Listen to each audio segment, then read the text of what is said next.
মর্নিংয়ের পক্ষ থেকে আপনাদের প্রত্যেককে জানাই স্বাগত। দেখতে দেখতে শীতকাল চলে এসছে, আর শীতের শুরুতেই আপনাদের জন্য নিয়ে এলাম ভিন্নধর্মী একটি গল্প। আমাদের এবারের গল্প পূর্ববর্তী সকল গল্প থেকে ভিন্ন। আমাদের পূর্বে আপনারা শুনেছেন প্রেমের গল্প, ভালো লাগার গল্প, ভালোবাসার গল্প, ভূতের গল্প। এবারের গল্পটি ইতিহাস নির্ভর।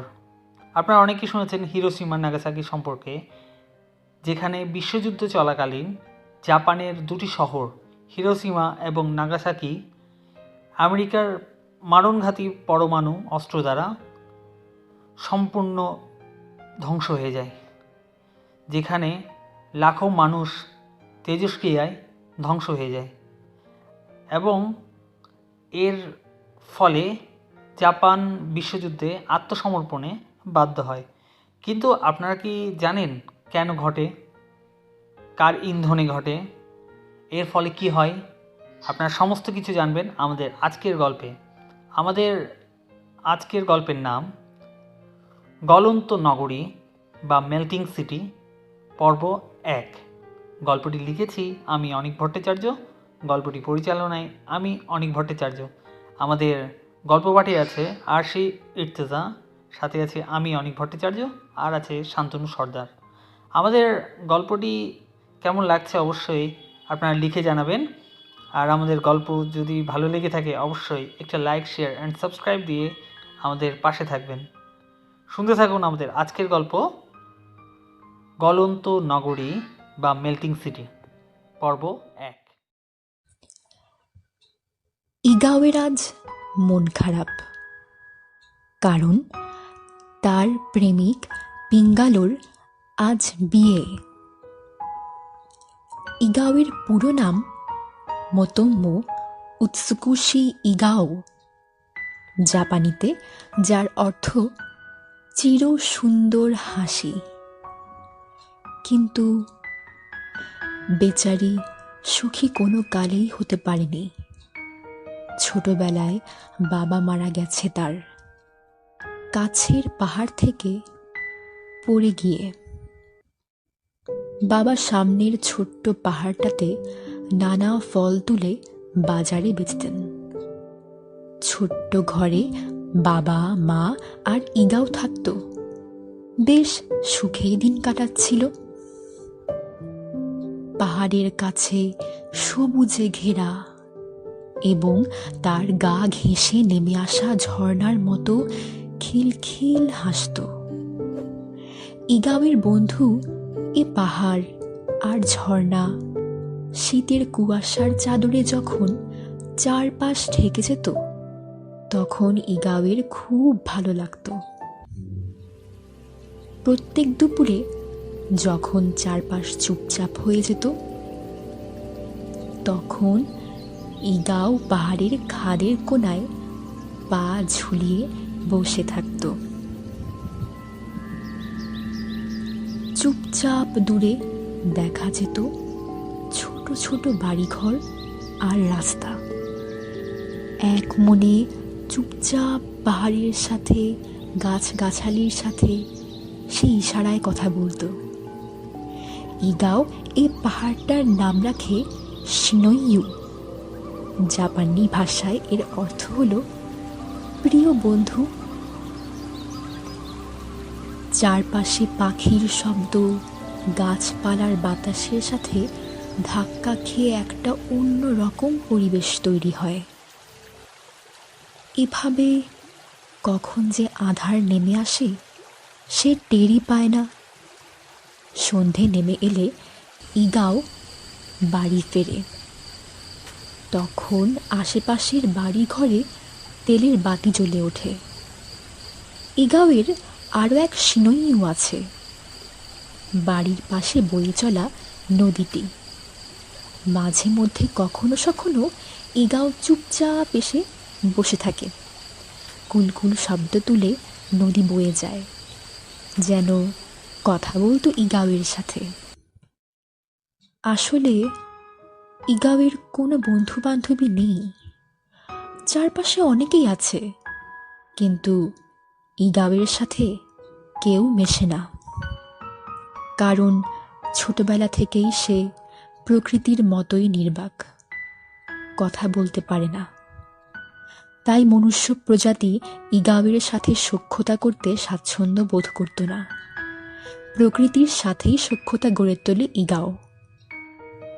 একদিন পাহাড়ে কাঠ কাটতে গিয়ে ইগাওয়ের বাবা পা হড়কে পড়ে যান, গড়িয়ে খাদ বেয়ে সোজা নিচে। আর বাঁচানো গেল না তাকে। বাবার অকাল মৃত্যুতে ইগাওদের পরিবারে নেমে আসে দুর্গতি। খুব কষ্টে দিন কাটতে থাকে তাদের। মারা যাবার পর থেকে ইগাওয়ের প্রিয় সিনোইউ পাহাড়ে যাওয়া বন্ধ হয়ে যায়। তার মা ভয়ে মেয়েকে আর পাহাড়ে চড়তে দিত না, মেয়েকে হারানোর ভয়ে।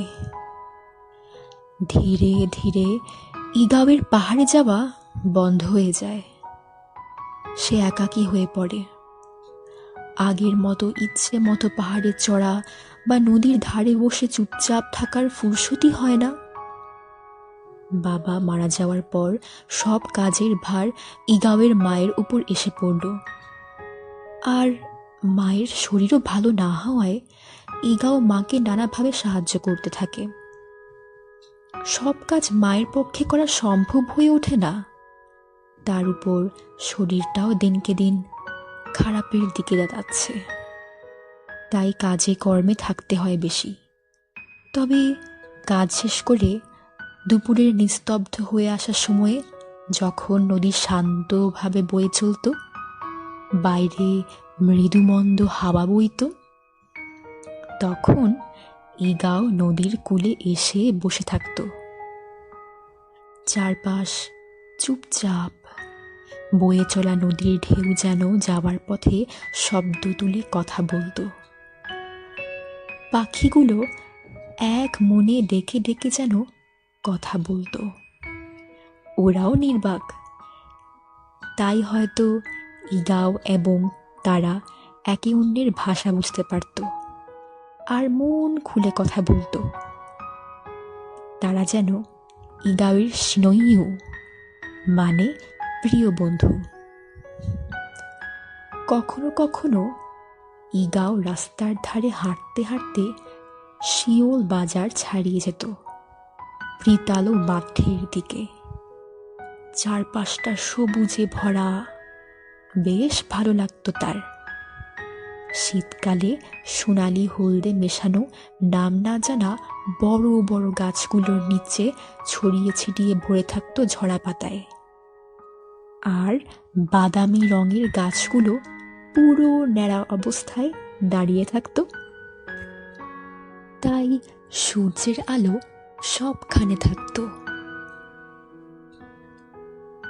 মাঠে প্রায় একটা ছেলে আসতো কতগুলো ভেড়া নিয়ে।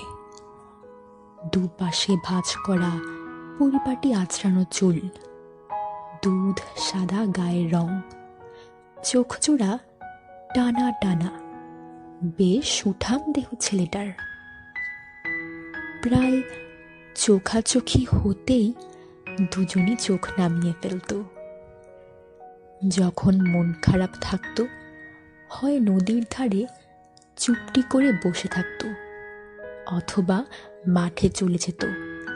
আর যতবারই ইগাও মাঠে যেত, ততবারই ছেলেটাকে দেখতে পেত। ছেলেটার লক্ষণীয় অদ্ভুত একটা ব্যাপার ছিল। সব সময় একই নীল শার্ট, যা ধুলোয় মাখামাখি থাকতো, আর সবুজ হাফ প্যান্ট, সেটাতেও ধুলোয় ভরা, আর জায়গায় জায়গায় সেলাই।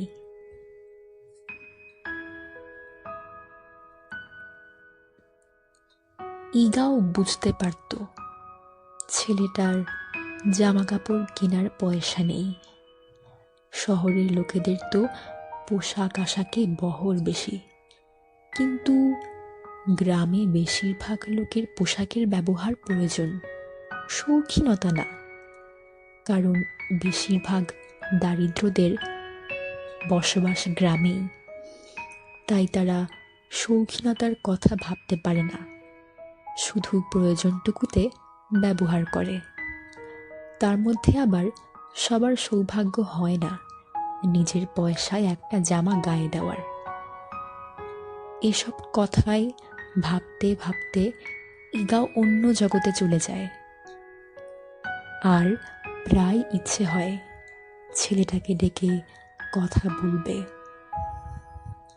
দেখতে তাকে বেশ পরিপাটি লাগতো, মাঝে সিথি কাটা, দুপাশে বিন্যস্ত চুল, সেই চিরসাথী এক পোশাক, জানা নেই কবেকার কেনা, বা পাওয়া হয়তো জানা নেই। সারাদিনের ক্লান্তি মেখে যখন ইগাও শেষ বিকেলে মাঠে যেত, পরন্ত বিকেলের সোনালি আভা মাখিয়ে শেষবারের মতো সূর্য রোদ্দুরের মিঠে সোনালিতে ছেলেটার উপর পড়ত। ছেলেটার চোখ মুখ তখন হালকা গোলাপি আর সোনালি লাগত। ইগাওকে দেখে হালকা চেয়ে যখন হালকা হাসত, তখন ইগাওয়ের মনে আন্দোলিত হতো। এক চিমটে হাসিটা ইগাওয়ের যাবতীয় ক্লান্তি, মন খারাপ নিয়ে যেত। আস্তে আস্তে ইগাও মাঠে আসা আরো বাড়িয়ে দেয়। মন বেশি খারাপ হলে, কষ্ট পেলে ইগাও আর তার অন্যতম শিনইয়ু মানে প্রিয় বন্ধু নদীর ধারে যায় না, বরং মাঠে চলে আসে। ছেলেটাকে দেখলে ওর হাসিতে ইগাওয়ের মন ভালো হয়ে যেত। কেউ কারো সাথে কথা বলতো না, শুধু একে অন্যের দিকে চুরি করে তাকাতো। সেই না বলা কথার মধ্যেও যেন হাজারো কথা লুকিয়ে থাকতো। চাহনিতেই হাজারো ভালো লাগা, স্বপ্ন দেখা, সবটাই হতো। ইগাও নতুন এক অভ্যেস হলো, তাড়াতাড়ি কাজ শেষ করে মাঠে ছোটা, যেন এক আলাদা ভালো লাগা, টান কাজ করে।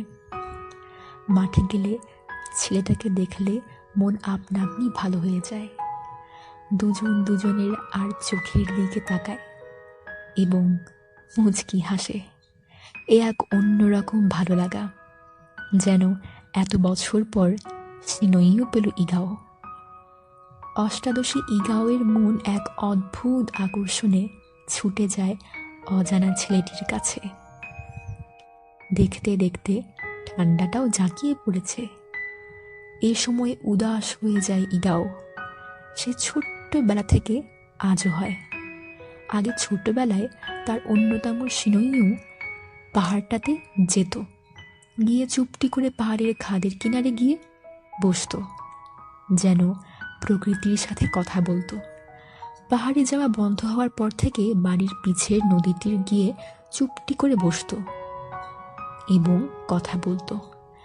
এখন ছুটে যায় মাঠটিতে। ছেলেটিকে দেখলে তার সকল হতাশা, উদাসীন মনোভাব কেটে মুহূর্তের মধ্যে হাসি ফোটে। আজও তার ব্যতিক্রম হলো না।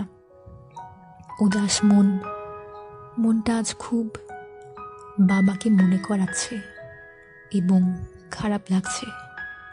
খুব কেঁদেছে আড়ালে মা, যেন দেখতে না হয়, কষ্ট পাবে। আজ তাই আগে আগে চলে গেল মাঠটিতে। ছেলেটিকে আজ আরো বেশি সময় ধরে দেখবে।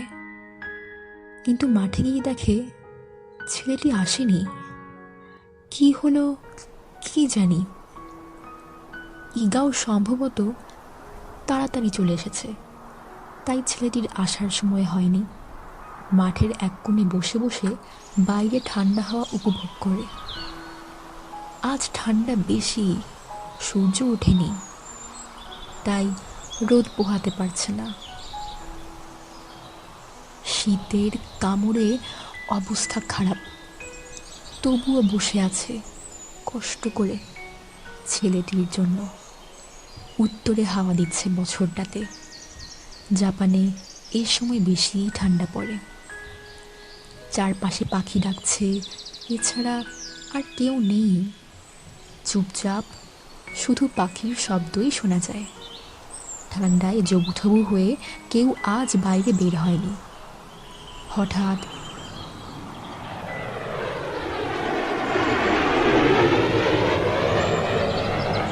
বিকট শব্দে ইগাও ভয় পেয়ে গেল। স্তব্ধতা খান খান করে মাথার উপর দিয়ে উড়ে গেল। ইদানিং এসব বেশি দেখা যায়। বাজারে লোক বলা বলি করে শুনেছে চারপাশে নাকি যুদ্ধ চলছে, যদিও এসব আজ থেকে ইগাওদের জায়গা অনেক দূরে। সব কিছু শহরে হচ্ছে। তবুও বাজারে গেলে লোকজনদের কথা শোনা যায়। সেগুলো শুনে শুনে অনেক বিষয়ে জানতে পারে সে। আর বাজার যেতে ইগাওয়ের বেশ ভালোই লাগে। অনেকক্ষণ ধরে বসে থেকেও ছেলেটা এলো না।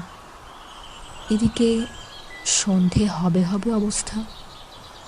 ছেলেটা আর আসবে না ভেবে বিমর্ষ হয়ে ইগাও মাঠ থেকে বেরিয়ে রাস্তায় নেমে পড়ল। আস্তে আস্তে বাজারের দিকে হাঁটা শুরু করলো।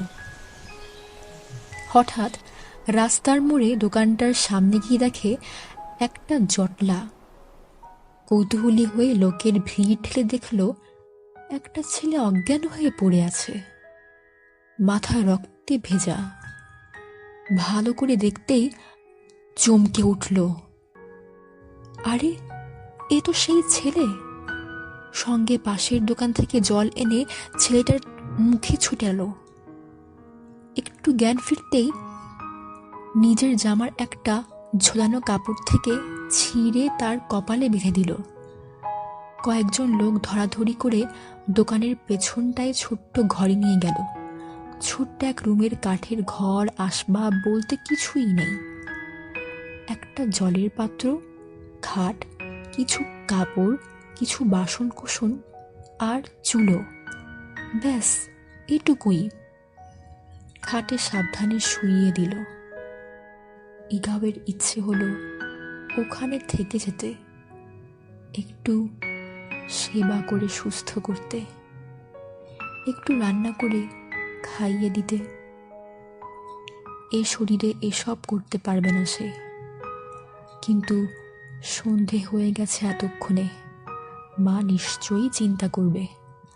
তাই অনিচ্ছা সত্ত্বেও ফিরতে হবে তাকে। পরের দিন আবার গেল সকালে। এবার খাবার নিয়ে এলো। ছেলেটা ব্যথায় উঠতে পারছে না, তাকে খাইয়ে দিল। সারাদিন ছিল। ছেলেটা প্রথমে ইগাওয়ের হাতে হাত রাখল। লজ্জা আর এক অন্য অনুভূতিতে তার শরীরে বিদ্যুৎ খেলে গেল। সাদা মুখ লজ্জায় আলতা রাঙা। ছেলেটার দিকে তাকাতে পারছে না সে। এ প্রথমবার কথা বলল ছেলেটি। বলল, আমার নাম পিঙ্গালো। আমি রাইস মিলের বাবুদের ভেড়া চালিয়ে 2-4 পয়সা কামাই।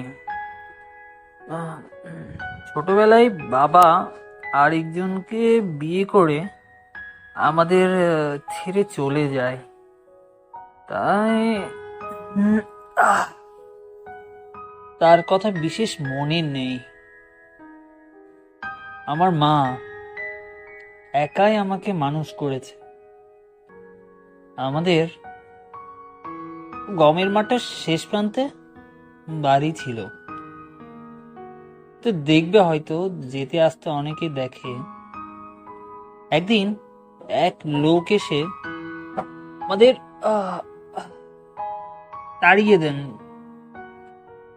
বাবার আরেক স্ত্রী নাকি বাবাকে দিয়ে জায়গাটা বেচে দেন। এরপর আমি মাকে নিয়ে পথে পথে ঘুরছিলাম।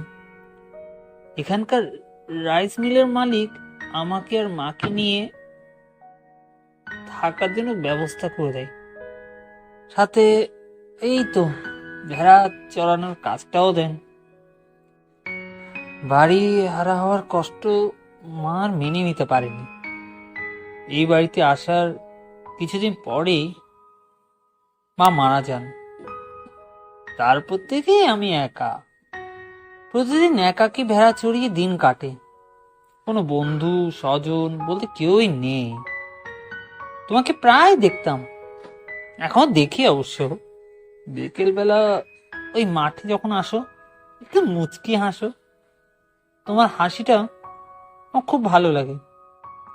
সত্যি বলতে মাঠে যেতে আগে আমার ভালোই লাগতো না আমার, কিন্তু পেটের দায়ে যেতে হতো চড়াতে। কিন্তু যেদিন থেকে তুমি যাওয়া শুরু করলে মাঠে, যেতে ভালো লাগা শুরু হলো। ধীরে ধীরে তোমাকে ভালো লাগতে লাগলো নিজের অজান্তেই। কখন যে তোমাকে ভালোবেসে ফেলি, হ্যাঁ, বলতে লজ্জা নেই। কাল ভেবেছিলাম তোমাকে মনের কথা সাহস করে বলবো, তাই যাচ্ছিলাম, কিন্তু রাস্তায় একটা ফোর্ড গাড়ির ধাক্কায় পড়ে বেহুশ হয়ে যায়। এরপর তো আর আমার হুঁশ নেই। বাকিটা তোমরা জানো, তুমিও জানো কি হয়েছিল। হঠাৎ ভালোবাসার প্রস্তাব পাবে ইগাও ভাবতেই পারেনি, তাই বুকটা ধড়াস করে উঠল। এতক্ষণ সব এক নিঃশ্বাসে বলার জন্য কপালের নিচটা লালচে হয়ে গেল। ইগাও এক মনে সম্মোহিত হয়ে কথাগুলো শুনতে থাকে। পিঙ্গালো এবার বলল, মানে আমি তো বোকার মতো ধর্মড়িয়ে সবকিছু খুঁটোপাটি করে বলে ফেললাম। তুমি কিছু মনে করনি তো? আসলে প্রচন্ড ব্যথা লাগছে না, তোমাকেও সামনে পেয়েছি তাই বলে ফেলেছি, কিছু মনে করো না। তুমি উত্তর দিচ্ছ না কেন? তুমি নিশ্চয়ই খুব খারাপ ভেবেছ, তাই না? ইয়ে, কিছু বলো না। আমি তো আমার মনের কথা বললাম, তুমি কিছু বলো। এটা শুনে ইগাওয়ের খুব কষ্ট হলো। বলতে সাহসী হলো না। তার চুপ থাকার কারণ, একটা বোবা মেয়েকে দয়া দেখানো যায়, ভালোবাসা না। ওখানে আর এক মুহূর্তও দাঁড়ালো না। ইগাও ছুটে গেল। পিঙ্গালো বুঝতেও পারল না তার চলে যাওয়ার কারণ। হয়তো হুট করে ভালোবাসার প্রস্তাব দেওয়াটা ভালো লাগেনি ইগাওয়ের। এদিকে বাড়ি গিয়ে প্রচুর কাঁদল ইগাও। প্রথমবার সৃষ্টিকর্তার উপর অনেক অভিমান করল, তাকে এভাবে সৃষ্টি করার জন্য। অনেক রাত পর্যন্ত কাঁদতে কাঁদতে একসময় ঘুমিয়ে পড়ল ইগাও। সকালে বাড়ির ওপর দিয়ে প্রবল শব্দে যুদ্ধ বিমান চলে যাওয়ায় ধড়ফড়িয়ে ঘুম ছুটে গেল।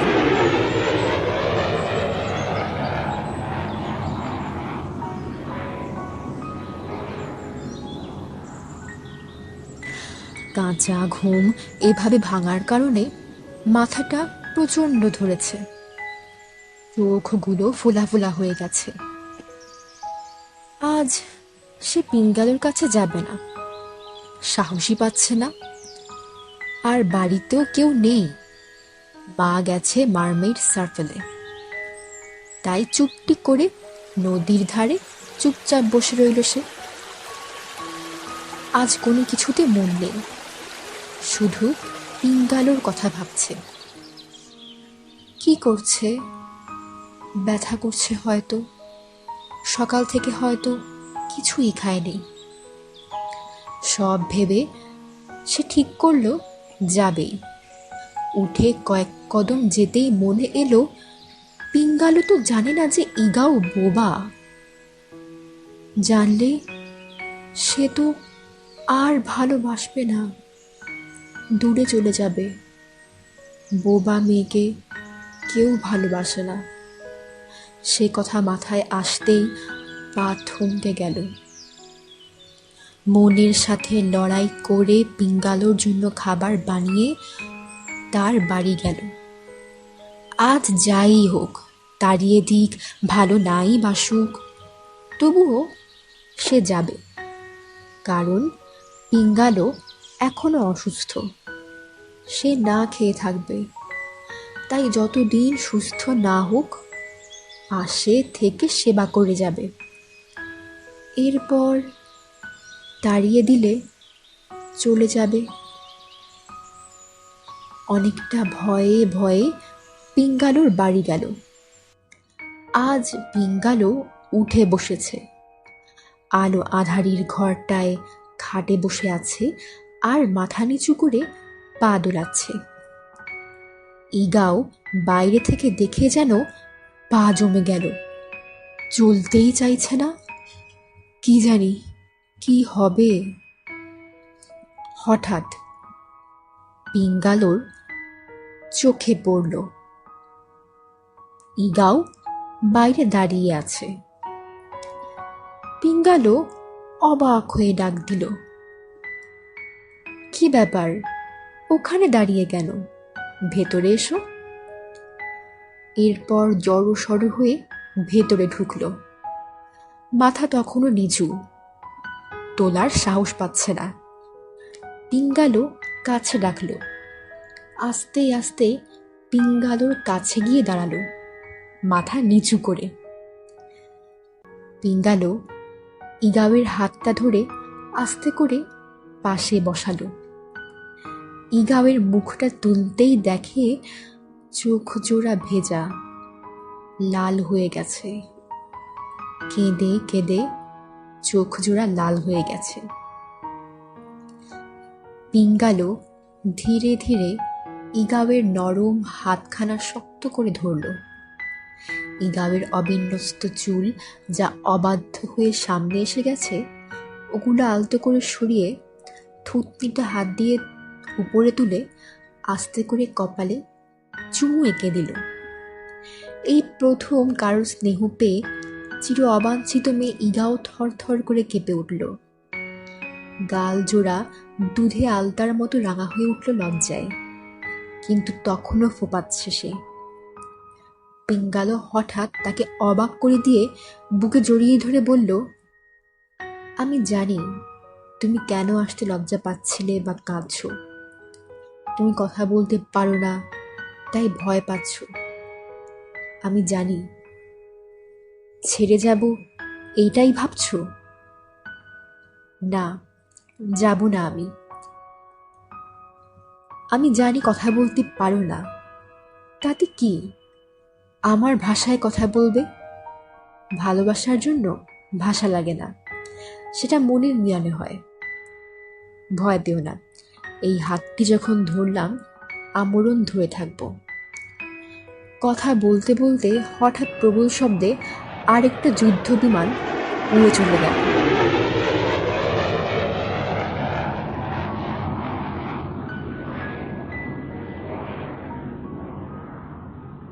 ইগাও ভয় পেয়ে গেল। পিঙ্গালো বলল, যুদ্ধ চলছে, তাই সারাদিন সেনা বিমান উড়ে বেড়ায়।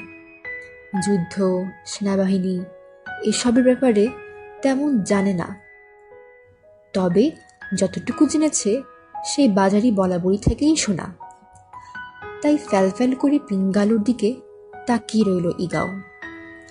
পিঙ্গালো বলল, এখনো যুদ্ধ চলছে, চারদিকে সেনা সতর্ক, তাই যুদ্ধ বিমান ঘুরে বেড়ায় আকাশে নিরাপত্তার জন্য।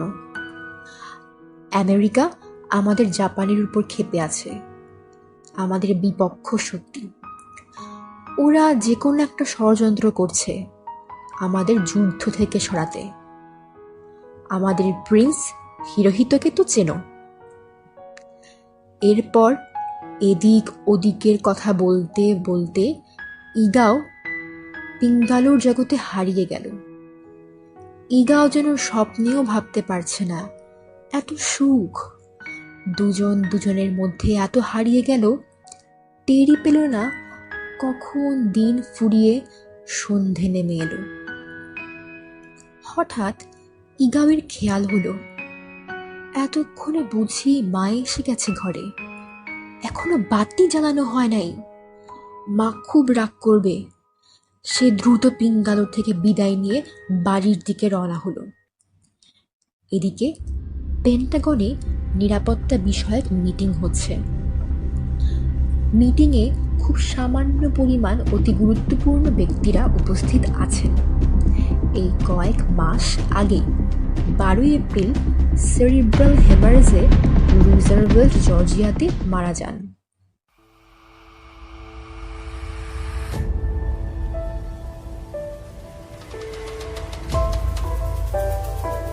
আপনারা এতক্ষণ শুনছিলেন আমাদের আজকের গল্প গলন্ত নগরী বা মেল্টিং সিটি পর্ব 1। আমাদের আজকের গল্পটি কেমন লাগলো তা অবশ্যই আমাদেরকে লিখে জানাবেন। আর গল্পটি যদি ভালো লেগে থাকে তাহলে অবশ্যই লাইক, শেয়ার অ্যান্ড সাবস্ক্রাইব দিয়ে আমাদের পাশে থাকবেন। আর পরবর্তী পর্ব শোনার আমন্ত্রণ জানিয়ে আপনাদের কাছ থেকে বিদায় নিচ্ছি। আপনারা সুস্থ থাকবেন, ভালো থাকবেন।